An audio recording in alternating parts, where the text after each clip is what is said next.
There have been a large amount of events recently in the US that have been strange. It's strange for any of them to occur, and especially all together, it's even more strange for them to happen. This video is going to be covering these events, which will further point to why climate change is real and strengthening. Because as you know, our Earth has warmed about 1.2 degrees Celsius, 2.2 degrees Fahrenheit over the last century and a half, and it's very alarming, especially when they provide you with the statistical stuff that I'm going to be providing to you, of course, in this video. So, first of all, let's go over the obvious stuff. The record-breaking heat wave in California. That's right, Sacramento set an all-time record high. You can verify this on Wikipedia. There's a reference linked that I helped add.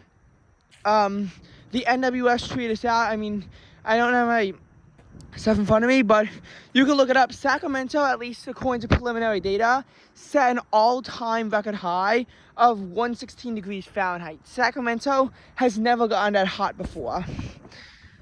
Daily and monthly record highs were also set across several cities in the West. This was after a relatively tranquil summer. Well, actually not. I mean, Missoula and I believe Boise also had their warmest August on record. Basically, when the Northeast began to sizzle, intense heat moved its way into the west region of the U.S., the PNW, in late July. The monsoon season has helped suppress the heat and keep it in check until late August. But when the monsoon season stopped, and we will be talking about this monsoon season, it was the strongest in 10 years, and there are some events to be associated with it. When it left in late August, this allowed for searing heat to come in, which continued to early September, which is now being described as the worst heat wave in the area across the entire year, which is pretty crazy. So, the intense heat wave has set a few all-time record highs. It's obviously set plenty of daily and monthly record highs. A lot of records are being broken, and it's very alarming considering the heat waves that have set plenty of records in Boston and the Northeast area in general throughout both late July and early August. So there was a bit of reprieve between them. I mean, considering that some cities in the Northeast had their warmest August on record, it's a worrying trend, like Newark or Providence or Islip, for example. And when NOAA comes out, we'll see if any states set all-time record highs.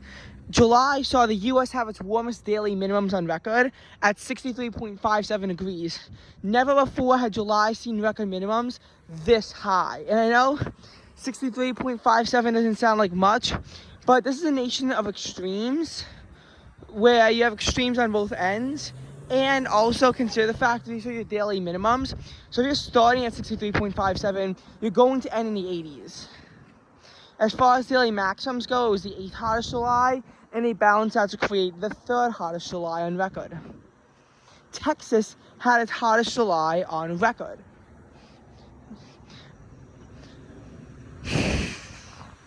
I mean, a city in Texas, I forgot the name of it, but I think it's Galveston, set an 8-way tie for its warmest overnight low recorded at 86 degrees.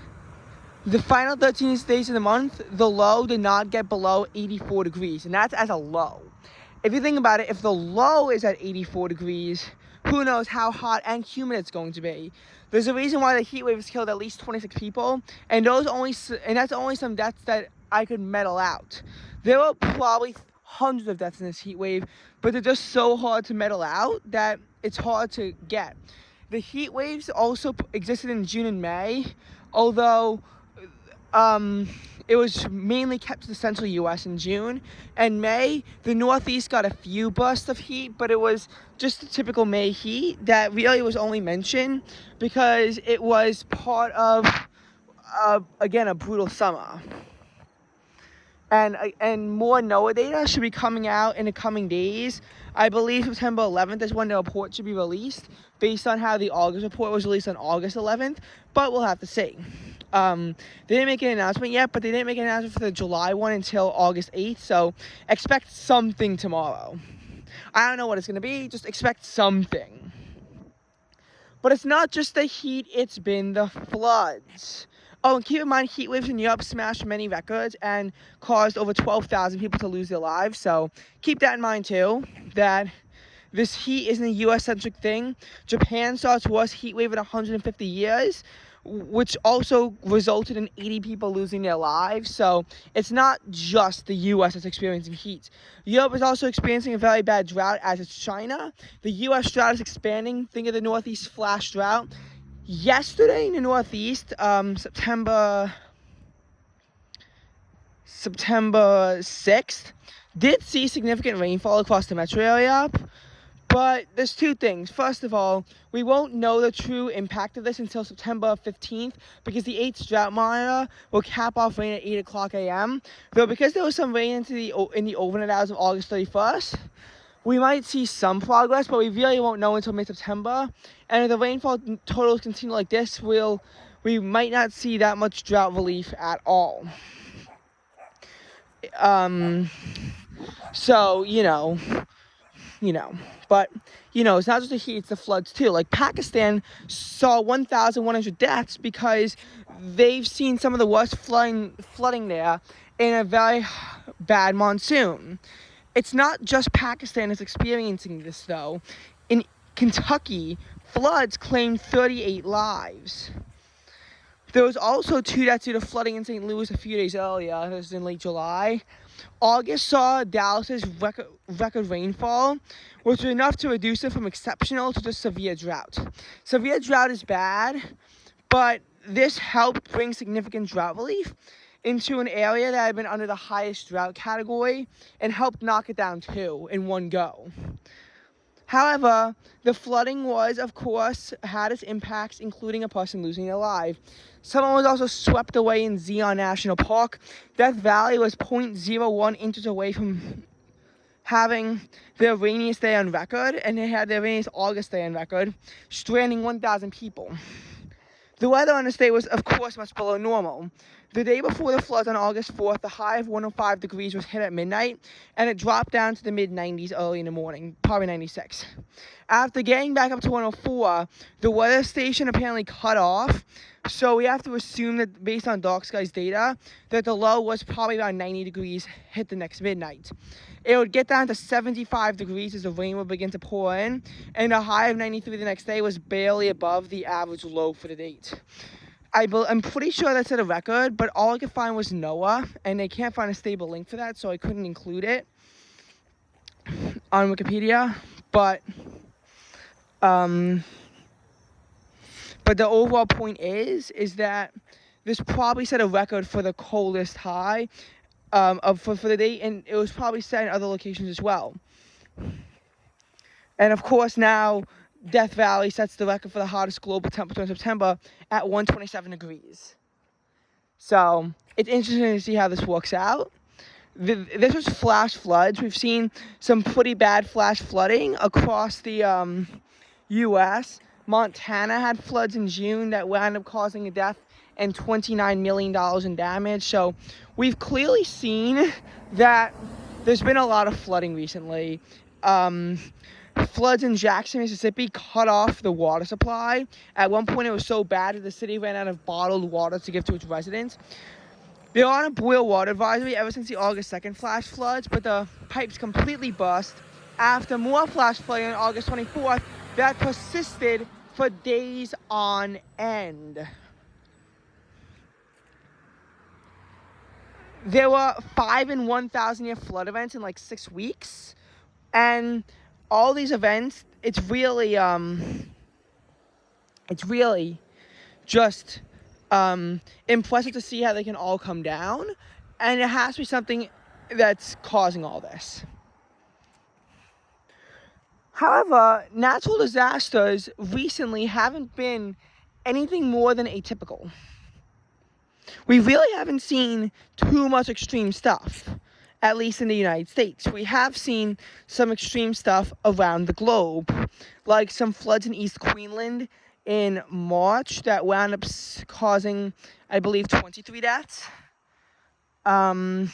We saw a tropical storm back in April in the Philippines caused 200 deaths, but it's not totally out of the ordinary. These kinds of things do actually happen somewhat frequently, which is why the Philippines doesn't automatically retire storms until they cause 300 deaths, although the damage toll for them to be retired is only about $19.5 million US, and that was when I checked in January, and we know how inflation has been, because let's just say that at least as of September 4th, the US dollar is actually more valuable than the euro for the first time in over 20 years. That's kind of crazy. But just to think about, in 2008, when the Canadian dollar was better than the US dollar, the US economy isn't great right now, but it's doing better than Europe's economy. So we've clearly seen that happen too. But the events haven't really been too extreme this winter, as far as some of that stuff goes. However, of course, there has to be something going on. Clearly, it can't just be 2022. 2021 has saw so many mind-boggling events. All-time record lows were set in a cold wave that occurred for pretty much the entire month of February, that gave some states their 6th coldest February on record. However, you might think, well, wait a minute, this isn't relating to global warming. Well, you'd be wrong, because a paper published a year ago actually suggested that it was caused by global warming, and it was because global warming in the Arctic, well, the warm air has to be dispelled somewhere, and unfortunately, it's being dispelled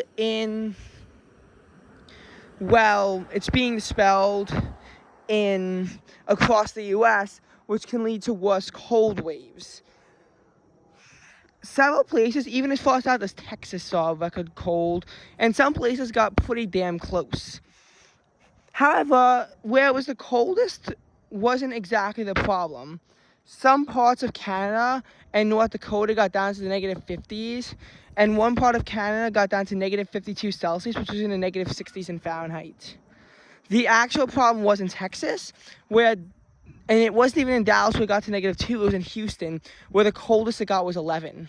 But the Texas power grid was devastated. Millions of people lost power, and what started out as rolling blackouts, which they almost had to do in California, but they were able to avert at least last night because people raised their thermostats, was that it wound up becoming an all-out power failure. So it started out as rolling blackouts, wound up leading to millions of people losing power. Pipes froze, which wound up to burst, and ultimately about 300 people wound up freezing to death in that, and the resulting Winter Storm Uri, as it swept across the state around February 15th, 16th. Saying that Texas was overwhelmed by the storm is an understatement. It was very devastating to them.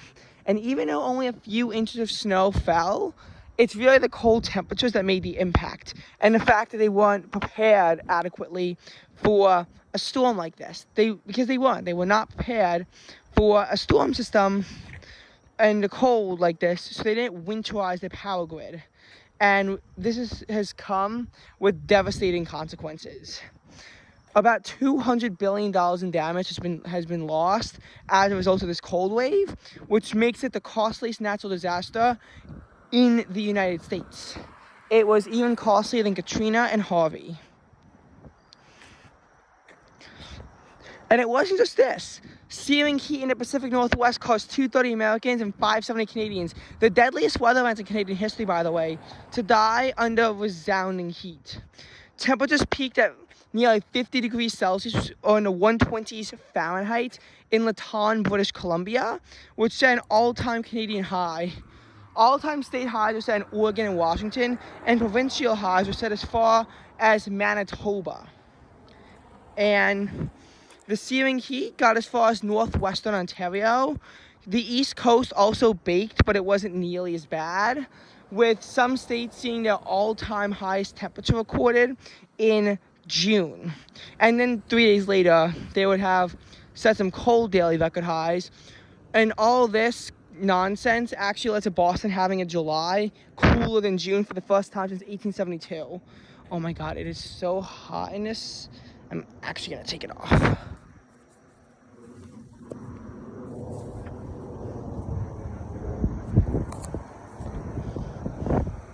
Oh, and there's also a hole in it, so I'm gonna have to get that fixed. Anyway, as far as the as far as the heat wave went, it was in late June, early July. The worst of it was June 28th in that general area. It wound up causing $8.9 billion damage on the U.S. side of things. And we would then see devastating floods in Europe kill about 200. Devastating floods in China kill about 300. This was fueled by Typhoon Infa in July. The U.S. would get its own share of devastating floods in Middle Tennessee, where 20 people would die and about $100 million now is just lost. Much worse than that, the remnants of Hurricane Ida. Hurricane Ida's impacts in Louisiana were already bad, but I wouldn't want to say they're record-breaking, even though they kind of were, in a way that it made landfall with 150-mile-per-hour winds. This tied the state record set in 1856 and the year prior. Yes, I know, this is very sad, but Louisiana had 2 of its 3 strongest landfalls, literally in the past 2 years. Well, actually, not the past 2 years anymore, because Laura made landfall on August 27, 2020, and we are now at September 7th, 2022. Yes, this hurricane season has been very quiet, which is why I've actually, and because of how the severe weather's been looking at, I've actually been somewhat limited in describing how I can explain climate change for the year, because normally I would cite a devastating hurricane. We haven't exactly had one of those yet, and last year we only really had one, Ida, but it wasn't really Ida's impacts in Louisiana, even though it resulted in over 30 deaths and $55 billion in loss and damages. That was really made. It was really Ida's flash flooding in the Northeast in September 1st and 2nd. Record amounts of rain fell, and ultimately basement apartments completely flooded, which resulted in over 50 deaths in the Northeast and about $20 billion loss in damage. So we had $75 billion in damage. Combined with the deaths in Louisiana, the total death toll from the system actually amounted to 107 people, which is pretty bad. But this was, of course, the only devastating storm of 2021. And we will not see a devastating storm like this after that. Well, actually, that's kind of a lie, because in December, after it was relatively quiet in weather after that, a devastating tornado outbreak that caused 89 deaths plus 6 non-tornadic incidents, so 95 people, the deadliest tornado outbreak since 2011. And what makes this even more likely as climate change survived was the fact that it didn't even occur in the spring. It occurred in December 10th to 11th. One of the longest tornadoes ever recorded that touched down in the northeastern corner of Obion County, Tennessee, and tracked 160 miles into western Kentucky. The exact damage from this tornado is not known. However, what is known was the fact that 57 people died, plus 1 indirect.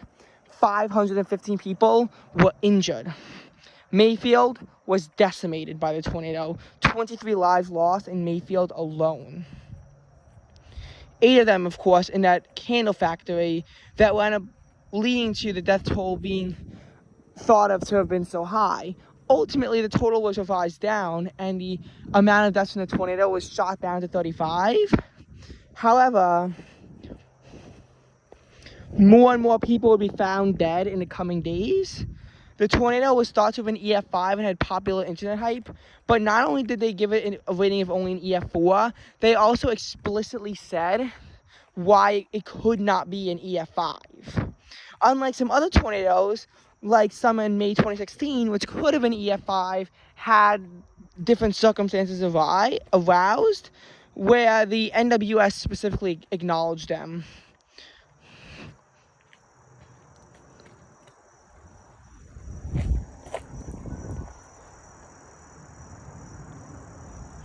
And we see that, the NWS is not only saying that wasn't EF5, but they completely denied the fact that it could have been EF5 in the first place in a YouTube video from them, which I would recommend you check out, but I don't know the link to them, so I can't put them in the description. And I don't know if I could find the exact video. But less than a week later, on December 15th, all-time state record highs were set in Iowa and Wisconsin ahead of an advancing storm that would become the first derecho in December, and it would break records for how many wind gusts were logged and whatnot. Only 5 people would die, 7 when you factor in that 2 people died in a wildfire that was spawned by the storm. That's right, the storm brought like 5 hazards with it. It was crazy. Because you had the fire threat, you had the winter storm, you had the derecho itself, the tornadoes, and the final hazard was I think it was the hail. I don't know, this is a very abnormal storm. But I think that one of the ways that climate change can be most agreed upon, it's getting out of control, is the wildfires. Like in 2018, we had the Camp Fire, which caused $16.6 billion in damage and claimed a devastating 85 lives.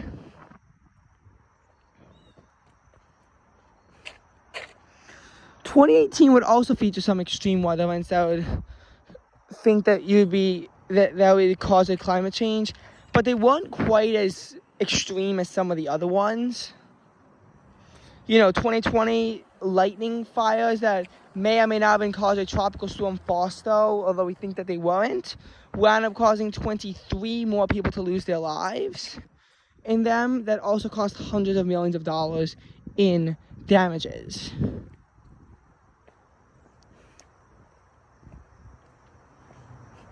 And in all, 47 people would die in California from wildfires that season. 2021 was a bit comforting for wildfires, and ultimately 2022, I have to say that the weather this year was a little bit dulled. But you can still find climate change things there. It's just, not as easy as I would like to be to prove this point that, climate change is coming. If you want to take a look on a more personal note, look at New York City's hottest years on record. When were they? They were 2012 and 2020. These years are strikingly close. Look at when the Earth's hottest years were. 2016 and 2020.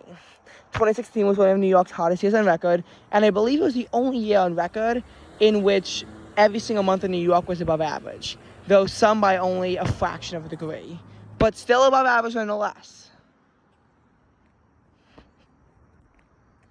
Look at when the all-time monthly record high, when the all-time warmest month was set.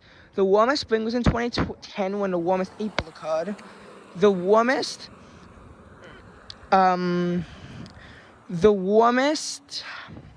February was in 2018. The warmest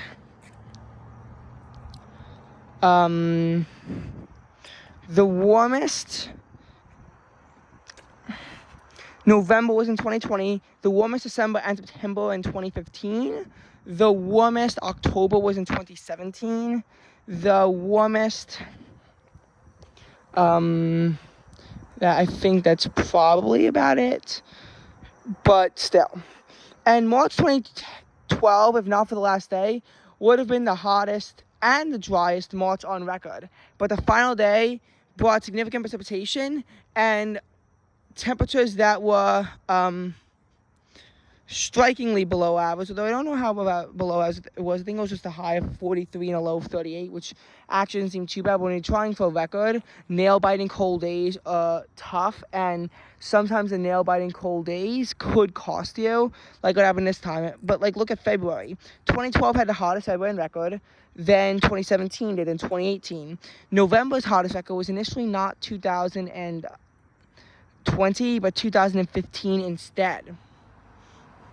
As much as the hottest August was in 1980, 3 of the top 5 were in the past decade. 2010 also had the hottest summer on record. And look at the coldest months. Notice how none of them were in recent times. If you look at all-time state monthly highs, those do mostly appear to be geared towards the older times. I will admit to that. But, still, seeing all this is obviously worrisome. So, obviously, I can't just be a downer. We have to talk about what can we do to solve this mess that we've gotten ourselves into. Well, we need to use less greenhouse gases. We need to watch out for some things like CFCs and whatnot. There's a lot of stuff that we use that is causing this climate change problem. And while these big disasters happened before climate change too, they were often different. Like, take 1888, when New York City's coldest year and their coldest spring occurred. Well, in 1888, we had the Great Blizzard, which caused 400 deaths. Some would argue that this was worse than Sandy for New York, where 200 people died in the city alone, because Sandy was obviously a really bad storm that was probably fueled by climate change. This blizzard saw snowfall of up to 58 inches, only 21 in the city center, but 36 in other parts of the city, and it caught people off guard. Had it struck now, people would have known to have taken shelter. I mean, obviously the January 2016 blizzard monster caused 55 deaths, but they were all up and down the East Coast. This blizzard was relatively localized in its devastating impact. On March 13th, the low was 6 degrees, the coldest so deep into the year, and the high was 12. It got close to the all-time March records from March 5th, 1872, which had a day with a low of 3 and a high of 10. So March has never actually hit the negatives, but damn has it gotten close. That's not good. But that really shouldn't be a thing with climate change, although who knows? The polar vortex is spelling the Arctic air down, led to February 2015 being the third coldest on record in New York City, coldest on record in several areas, and it wound up to the coldest first quarter on record in both New York and Vermont, largely as a result of this cold wave. As far as the blizzard went, though, it could have been more easily predicted, and it was really the way that came too. It was unusual because normally there's Arctic air in place and then a blizzard. In this case, that wasn't really the case because it started off in the lower 40s on the 11th, slipped to 33 at midnight when rain came in. Rain came in when it was 38 degrees, and the temperature slipped. By 1 a.m. on the 12th, rain converted to snow, but obviously this slushy ground would cause it to rain for some time. But obviously not by the end of the day when the temperature slipped to 8. By the time it got to 6, thankfully the snow had stopped, but the impacts were really unraveled.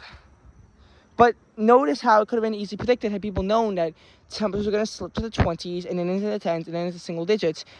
But it was really this lack of communication that caused the deaths, whereas now it's not really lack of communication, it's the human-caused impacts.